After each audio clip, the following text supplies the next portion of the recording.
မေကြီးလေးနဲ့ပြန်နှမ်းသွားလို့ခဏနားပေးမယ်လို့ဒါရင်းငိန်လို့ခေါ်တာပေါ့ဗျာနော်ရင်းငိန်ရောက်ပြီ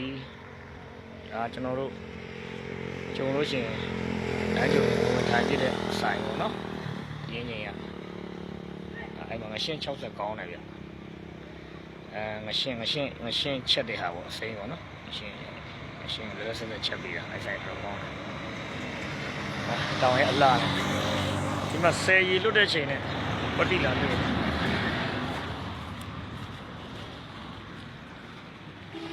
ဒီမှာဆယ်ရှိတယ်ဗျာနော်ဟိုအောက်ကဟာတွေကဆယ်ရီတော့ area တွေထင်တာပဲနော်ဆယ်ရီလွတ်တဲ့ချိန်နဲ့ကဲဟိုမှာတော့တောင်နေပေါ့နော်ကဲတစ်ထောက်တော့